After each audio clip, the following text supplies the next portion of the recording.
तो बच्चों, मैं संजीव कुमार आपका स्वागत करता हूं आपके अपने चैनल IYC क्लासेस में।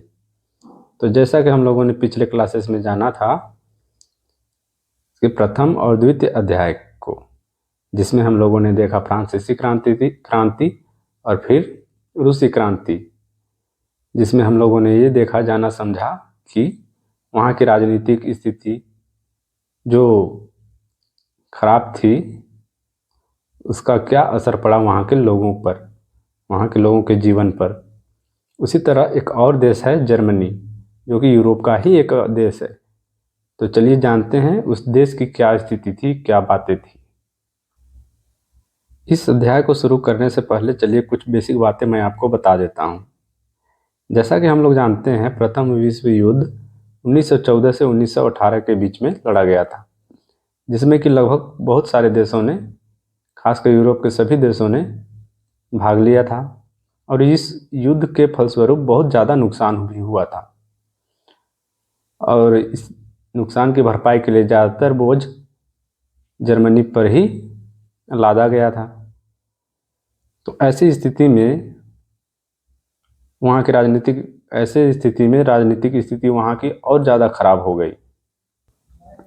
और बाद में जब द्वितीय विश्व युद्ध शुरू हुई, तब तक पूरा विश्व दो गुटों में बंट चुका था। एक मित्र राष्ट्रों से संबंधित गुट, और एक गुट था धुरी राष्ट्रों से संबंधित गुट। तो चलिए बताते हैं आपको कि इन दो गुटों में किन देशों को सम्मिलित किया गया था।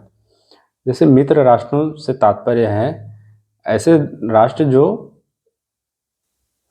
जो आर्थिक और राजनीतिक दृष्टिकोण से मजबूत राष्ट्र थे, जैसे कि ब्रिटेन, अमेरिका, रूस इत्यादि, और भी अन्य सारे देश थे। और धुरी राष्ट्रों में जर्मनी, इटली, जापान, इस तरह से अन्य देश भी थे। द्वितीय विश्व युद्ध 1939 से 1945 के मध्य लड़ा गया था। तो प्रथम विश्व युद्ध जब 1914 से 18 और फिर द्वितीय विश्व युद्ध 1939 में शुरू हुआ था, यानी कि मध्य में एक काफ़ी लंबा अंतराल हुआ था। इस बीच जर्मनी में क्या समस्याएं थी, क्या बातें थी, तो उन सभी चीज़ों को हम लोग चलिए जानेंगे इस अध्याय में। जैसे कि इस अध्याय का नाम ही है नात्सीवाद और हिटलर का उदय, तो इन दो शब्दों को पहले मैं आपको बता देता हूँ। नात्सीवाद से तात्पर्य है जर्मनी के वैसे लोग जो वहाँ के मूल निवासी थे।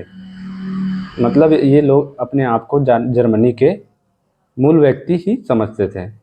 यही लोग जर्मनी के असली निवासी हैं, और हिटलर उन्हीं का लीडर था।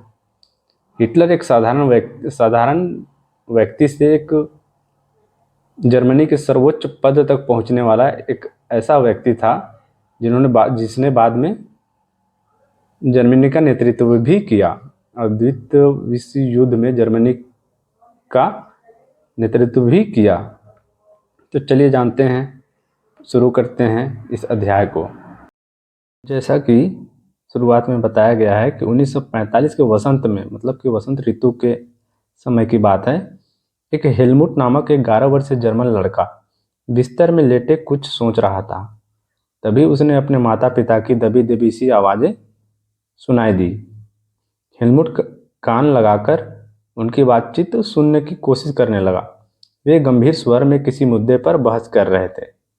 हेलमुट के पिता एक जाने माने चिकित्सक थे, डॉक्टर थे। उस वक्त वे अपनी पत्नी से इस बारे में बात कर रहे थे कि क्या उन्हें पूरे परिवार को खत्म कर देना चाहिए या अकेले आत्महत्या कर लेनी चाहिए। उन्हें अपना भविष्य सुरक्षित दिखाई नहीं दे रहा था। वे घबराहट भरे स्वर में कह रहे थे, अब मित्र राष्ट्र भी हमारे साथ वैसा ही बर्ताव करेंगे जैसा हमने अपाहिजों और यहूदियों के साथ किया था। अगले दिन वे हेलमुट को लेकर बाग में घूमने गए।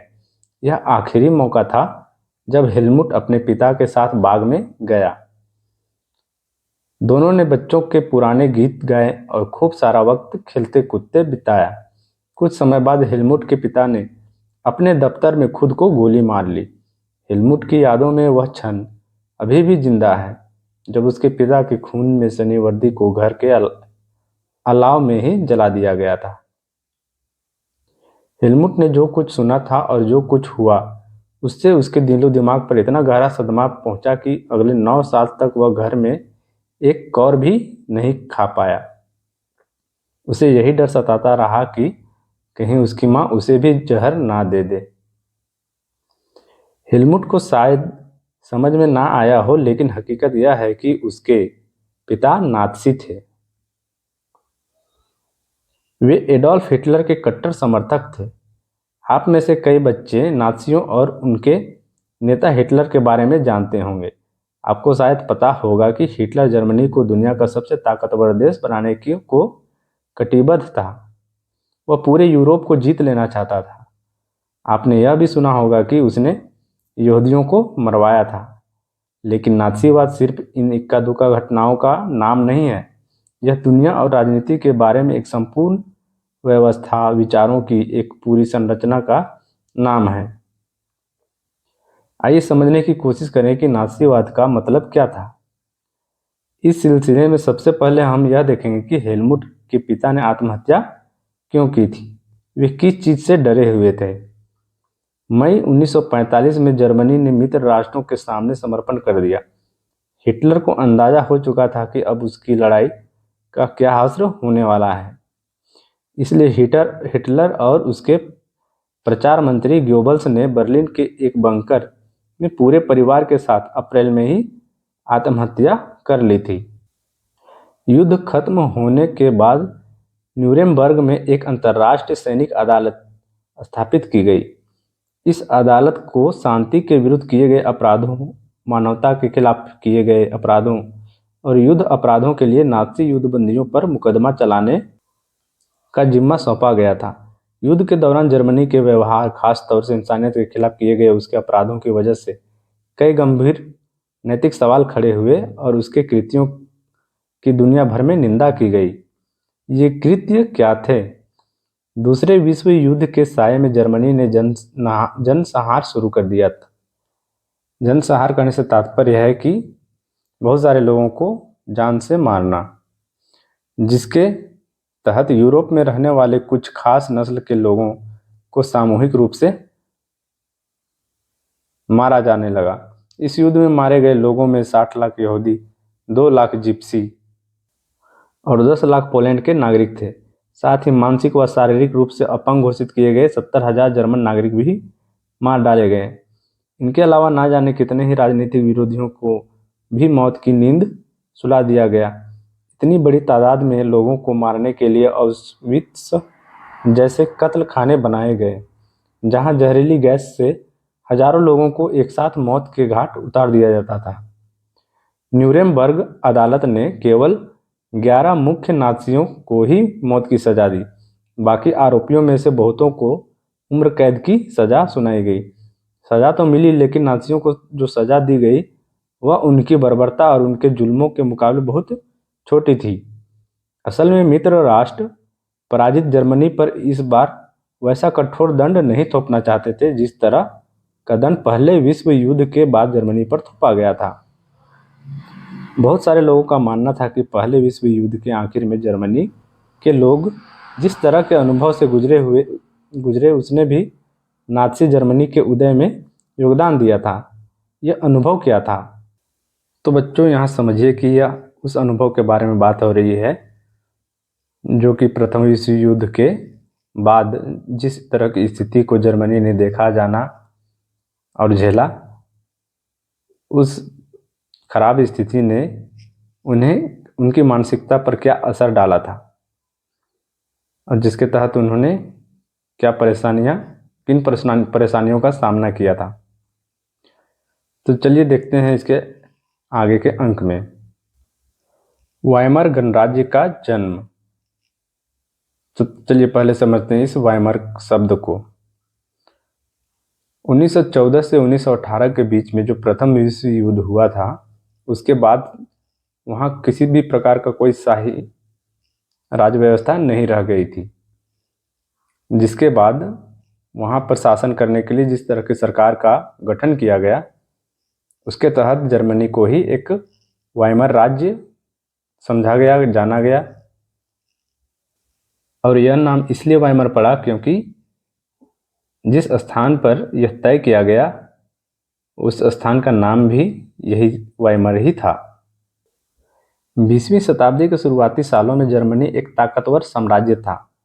उसने ऑस्ट्रियाई साम्राज्य के साथ मिलकर मित्र राष्ट्रों इंग्लैंड, फ्रांस और रूस के खिलाफ पहला विश्व युद्ध 1914-1918 लड़ा था। दुनिया की सभी बड़ी शक्तियां यह सोचकर इस युद्ध में कूद पड़ी थीं कि उन्हें जल्दी ही विजय मिल जाएगी। सभी को किसी न किसी फायदे की उम्मीद थी। उन्हें अंदाजा नहीं था कि यह युद्ध इतना लंबा खींच जाएगा और पूरे यूरोप को आर्थिक दृष्टि से निचोड़कर रख देगा। फ्रांस और बेल्जियम पर कब्जा करके जर्मनी ने शुरुआत में सफलताएं हासिल की, लेकिन 1917 में जब अमेरिका भी मित्र राष्ट्रों में शामिल हो गया तो इस खेमे को काफ़ी ताकत मिली और आखिरकार नवंबर 1918 में उन्होंने केंद्रीय शक्तियों को हराने के बाद जर्मनी को भी घुटने टेकने पर मजबूर कर दिया। साम्राज्यवादी जर्मनी की पराजय और सम्राट के पद त्याग ने वहां की संसदीय पार्टियों को जर्मन राजनीतिक व्यवस्था को एक नए सांचे में ढालने का अच्छा मौका उपलब्ध कराया। इसी सिलसिले में वाइमर में एक राष्ट्रीय सभा की बैठक बुलाई गई और संघीय आधार पर एक लोकतांत्रिक संविधान पारित किया गया। नई व्यवस्था में जर्मन संसद यानी राइखस्टाग के लिए प्रतिनिधियों का चुनाव किया जाने लगा। प्रतिनिधियों के निर्वाचन के लिए औरतों सहित सभी वयस्क नागरिकों को समान और सार्वभौमिक मताधिकार प्रदान किया गया। लेकिन यह नया गणराज्य खुद जर्मनी के ही बहुत सारे लोगों को रास नहीं आ रहा था। इसकी एक वजह तो यह थी कि पहले विश्व युद्ध में जर्मनी की पराजय के बाद विजयी देशों ने उस पर बहुत कठोर शर्तें थोप दी थी। मित्र राष्ट्रों के साथ वर्साय में हुई शांति संधि जर्मनी की जनता के लिए बहुत कठोर और अपमानजनक थी। इस संधि की वजह से जर्मनी को अपने सारे उपनिवेश, तकरीबन 10% आबादी, 13% भूभाग, 75% लौह भंडार और 26% कोयला भंडार फ्रांस, पोलैंड, डेनमार्क और लिथुआनिया के हवाले करने पड़े। जर्मनी की रही सही ताकत खत्म करने के लिए मित्र राष्ट्रों ने उसकी सेना भी भंग कर दी। युद्ध अपराध बोध अनुच्छेद के तहत युद्ध के कारण हुई सारी तबाही के लिए जर्मनी को जिम्मेदार ठहराया गया। इसके एवज में उस पर 6 अरब पाउंड का जुर्माना लगाया गया। खनिज संसाधनों वाले राइनलैंड पर भी 20 के दशक में ज़्यादातर मित्र राष्ट्रों का ही कब्जा रहा। बहुत सारे जर्मनों ने न केवल इस हार के लिए बल्कि वर्साय में हुए इस अपमान के लिए भी वाइमर गणराज्य को ही जिम्मेदार ठहराया। तो बच्चों, आज की क्लास में बस इतना ही। इसके आगे के अंकों को जानने के लिए हम लोग इसके अगले पार्ट का वेट करेंगे। तब तक के लिए आप लोग पढ़ते रहिए।